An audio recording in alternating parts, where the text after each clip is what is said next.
All right, for my third pick and the fifth overall of the Sunday six-pack, I'm going with the Cleveland Browns, who are -3, -120 at BetMGM against the Cincinnati Bengals. Look, we figured out pretty much. I make this line closer to 4.5. Look, the first matchup, the Browns dominated. It took miracles for the Bengals to lose by 5, and for me to lose that -5.5 bet on like multiple backdoors, 5 for 5 on fourth down. The Bengals were outgained by 3 yards per play, just a complete mismatch. The Browns could do whatever they wanted in the run game and through the air. And the reason for that is we've pretty much figured out who the Browns are, and it's because of who Baker Mayfield is.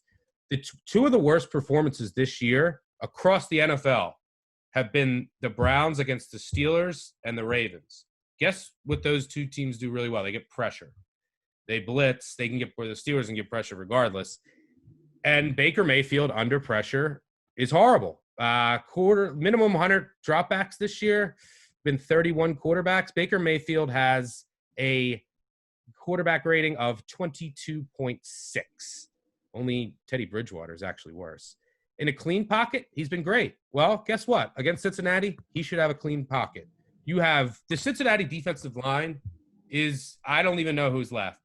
You have Reeder on IR. You have Hubbard now on IR. Geno Atkins and Dunlap just are like going to be traded to the Bills maybe. I don't know. They took the Bengals out of their Instagram profile. They're not practicing today for some reason. So who's left? It's insane. And they're 31st in pressure rate regardless, but they're not even playing their best guys. And then on top of that, you have William Jackson, who's been great at corner this year. He's in concussion protocol. He's playing at a top 20 cornerback level so far this year. He might not play. Joe Mixon, he might not play. So, look, I'll bet against this Bengals team trying to dink and dunk their way down the field and go. And I don't have to worry about his backdoor as much with -3 here. And the Browns will be able to move the ball, just like everyone does in this Bengals defense, but especially the Browns. The Bengals just have terrible linebackers. Their offense is built to succeed against this Bengals D, and the Bengals just don't get pressure. And if you don't pressure Mayfield, this offense is going to put him into places to succeed because they're going to be able to run the ball. Everyone is going to be – the entire defense is going to be coming up. The safety is going to be coming up, and they're going to hit a few deep shots, and they're going to break a few big runs. So I like the Browns in a bounce-back spot here because these are just the teams that they match up well with. When they're going to play teams that are going to pressure them, Baker Mayfield is going to fold. And even if Baker Mayfield doesn't go and it's Case Keenum, fine. You could put Case Keenum in the same situations that you put Baker Mayfield in with this rushing offense, and he'll succeed as well. And Case Keenum is a very underrated deep ball. So give me the Browns -3 against the Bengals. Love it. This was Seattle, I think, was the first bet I locked in this week because I figured that, no matter what happened with Arizona, the books weren't going to, make that line any lower. So bet them. But this was, I believe, the second bet I made of the week. I would have taken them if you hadn't. I think that everything you hit on is exactly true. You have to bet based on these offensive line matchups. And I don't mean like you just blindly say, okay, a team can get pressure or this team can't get pressure, because there's situations when certain teams just aren't as affected by pressure, like the Titans. So like the Steelers, their advantages that they have against most teams, they don't have it against the Titans. But I think in this spot, this is a perfect spot to buy back in on a Browns team that was such a clear fade last week because, as you mentioned, going against the Steelers. So love this pick for you, and I would have definitely taken it. And the Browns can get pressure. Burrow hasn't been great under pressure, and he's not throwing the ball downfield. So I think Myles Garrett will have a few big plays here. By the way, do you know who the number 2 cornerback is this year under pressure? By any chance? Who is it? Number 2? Your boy Philly Rivers.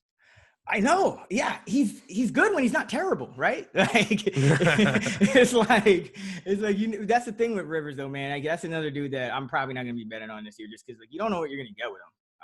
And like it's not even about pressure with him. It's just he's great. He knows what he's doing. It's just he makes ludicrous decisions at the wrong time. So Phil Rivers will always be the GOAT tease piece. You just tease him. Right. play just good enough to stay in the game and just bad enough to like not win it. So you have to like be driving on that last play and end up like back. He's not going to cover against bad teams, but he'll find a way to win like last week by like 3 barely.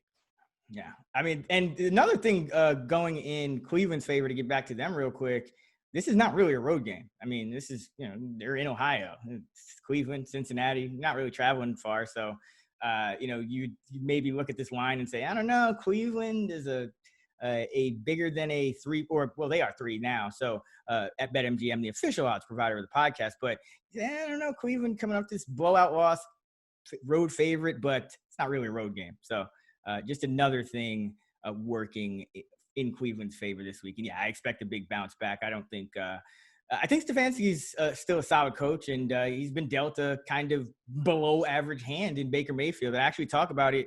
I have an article up at the Action Network talking about when the different quarterback metrics stabilize and what it tells us about, where these quarterbacks are over the last 3 draft classes before this in terms of being a franchise passer. And Mayfield, we're over 1,200 dropbacks now into his career, and he's below average in adjusted net yards per attempt. He's around 5.9. You always want to crack 6 these days because the efficiency has been going up in the league. A couple years ago, the league average was like 5.9, I think in 2017, but now it's around 6.4, and Mayfield's just falling short, and it's because of the pressure, but since he gets none.